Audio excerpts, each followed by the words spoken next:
बिस्मिल्लाहिर्रहमानिर्रहीम। तमाम देखने और सुनने वालों को मेरी तरफ से अस्सलाम वालेकुम। दोस्तों, वीडियो शुरू करने से पहले अगर आप पहली बार इस चैनल पे आए हुए हैं तो सब्सक्राइब ज़रूर करिएगा और बेल आइकन को प्रेस करना ना भूलिएगा। और इसके अलावा अगर आप मुझे फेसबुक, ट्विटर या पैट्रियन पे ज्वाइन करना चाहें तो इनकी लिंक नीचे वीडियो की डिस्क्रिप्शन में दी हुई है। और अगर आप मेरे लिखे हुए बुक्स पढ़ना चाहते हैं तो उसकी भी लिंक नीचे डिस्क्रिप्शन में मौजूद है। मित्रों, कोल्ड वार जब से शुरू हुई है, नई कोल्ड वार जो शुरू हुई है जिसमें चाइना और रशिया एक साइड पे हैं और अमेरिका और उसके ताती दूसरी साइड पे हैं, तो जब से इसका स्टार्ट हुआ, इसमें तेज़ी आई है, तो बहुत सारे मुल्कों के लिए बड़ा चैलेंजिंग हो गया बैलेंस करना। लेकिन रशिया यूक्रेन जंग छिड़ने के बाद तो डिप्लोमेट्स की जॉब बहुत ज़्यादा टफ हो गई है, और भी ज़्यादा टफ हो गई क्योंकि वो बैलेंस कर नहीं पा रहे। दोनों साइड से दबाव आ रहा है, रशियन साइड से भी दबाव है, अमेरिकन साइड से भी दबाव है। अब इसके चलते इंडिया का जो शुरुआती स्टांस था वो ये था कि हम न्यूट्रल हैं, हम रशिया की साइड पर भी नहीं है, यूक्रेन की साइड पर भी नहीं है।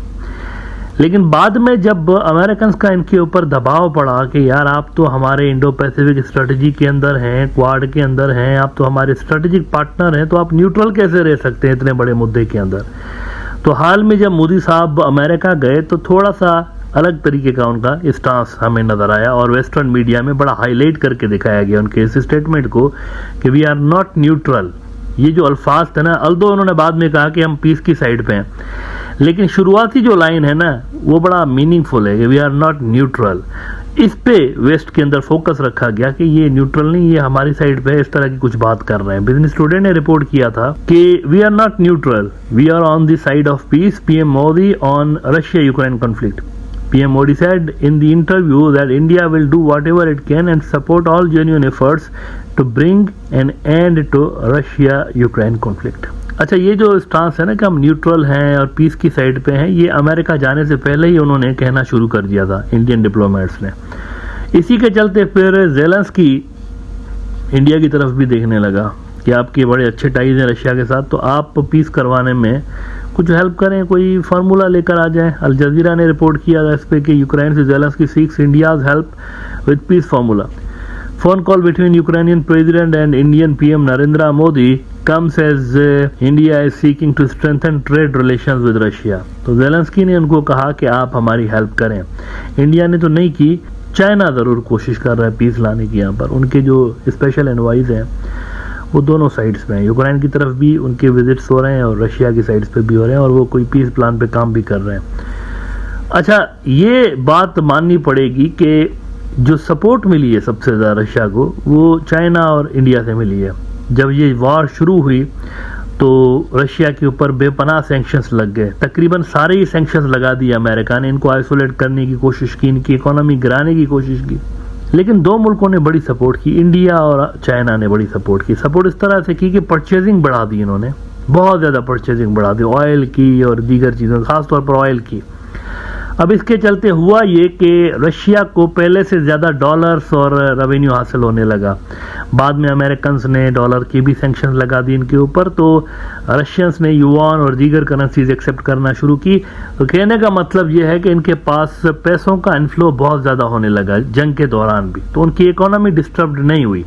और जब ऑयल को वो as a diplomatic tool use कर रहे थे तो वो आइसोलेट भी नहीं हुए रशियंस इस जंग की वजह से।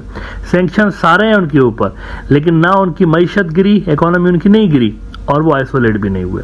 अब ये यकीनी तौर पर अमेरिका के लिए सेटबैक था, वेस्ट और अमेरिका के लिए, कि उन्होंने जो कुछ भी कार्ड्स उनके पास थे उन्होंने प्ले कर दिए, लेकिन रशिया के ऊपर पिछले 1-1.5 साल के अंदर किसी किस्म का कोई हमें असर होता हुआ नज़र आया नहीं। लेकिन अमेरिकन ये अज्यूम कर रहे थे कि एटलीस्ट इंडियंस जो हैं वो उनकी साइड पे हैं, मतलब उनको पता था कि ऑयल ले रहे हैं, लेकिन ऑयल तो खैर इंडिया के ज़रिए यूरोपियन कंट्रीज़ की तरफ भी जा रहा था ना, री एक्सपोर्ट कर रहा था इंडिया, तो उस पर उन्होंने ज़्यादा इंडिया को फोर्स भी नहीं किया कि मत लें ऑयल, क्योंकि उनके अपने जो इत्तेहादी हैं यूरोप के अंदर, उनके फ़ायदे के लिए भी इंडिया यहाँ पर खुफिया तरीके से काम कर रहा था। लेकिन अब एक बहुत बड़ा इवेंट हुआ है और इस इवेंट ने इंडिया के उन दावों की पोल खोल दी है जिसमें वो 24 घंटे दुनिया को बताते रहते हैं कि हम पीस की साइड पे हैं, रशिया के और यूक्रेन की साइड पे नहीं, पीस चाहते हैं यहाँ पर। ये जो झूठ है ना, ये एक्सपोज हो गया है। हुआ कुछ यूं है कि इंडियंस जो हैं, आपको पता है कि सबसे बड़े रशिया के हथियारों के इंपोर्टर हैं और 85%, 85% उनकी जो वेपनरी है that is made in Russia. Indians ने रशिया को वेपन्स ऑफर किए हैं, ये बहुत बड़ी न्यूज़ है। रशियंस को इंडिया ने वेपन्स ऑफर किए हैं कि हम आपको वेपन्स देते हैं अगेंस्ट यूक्रेन। वही यूक्रेन जिसकी सपोर्ट के लिए दिन रात ये कस्में खाते हुए नजर आते हैं अमेरिकन को और इनको वेस्ट वालों को, इंडियन डिप्लोमेट्स यकीन दिलवाते हुए नजर आते हैं कि नहीं, हम रशिया की साइड पे नहीं है, हम न्यूट्रल हैं।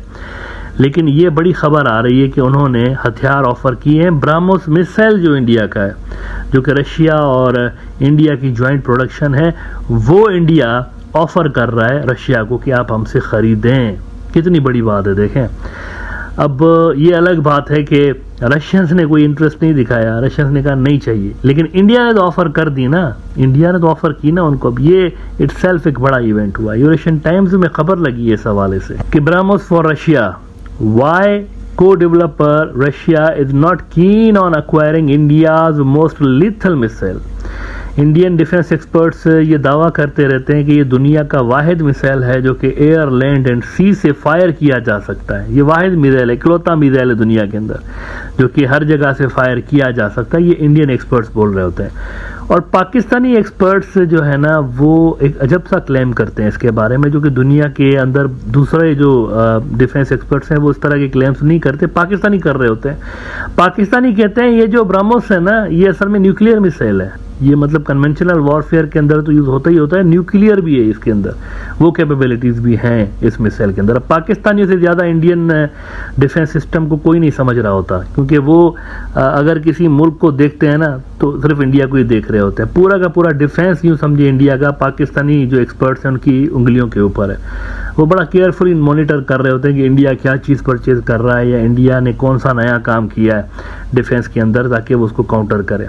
अच्छा, यूरेशियन टाइम्स इस ऑफर के हवाले से मजीद लिखता है, ये जो इंडिया ने ऑफर किया रशिया को, कि India is willing to sell the BrahMos cruise missile to Russia according to the chief executive officer of the BrahMos cooperation Atul Dinkar Rane.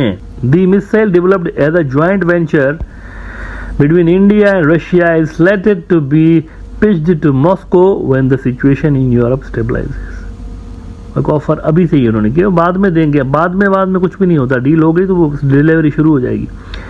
लेकिन इंडिया ने इस मौके पे जाके उनको ऑफर किए कि अगर आपको चाहिए तो हम आपको देंगे। रशियंस कह रहे हैं कि we don't need that missile, क्योंकि उनके पास इससे बढ़िया मिसाइल पड़े हुए हैं, ब्राह्मोस से कई गुना बेहतर मिसाइल रशियंस के पास है। लेकिन इंडिया ने तो कम से कम वो जो भरम था ना अपना कि हम न्यूट्रल हैं पीस की साइड में, वो तो भरम तो तोड़ दिया ना इन्होंने।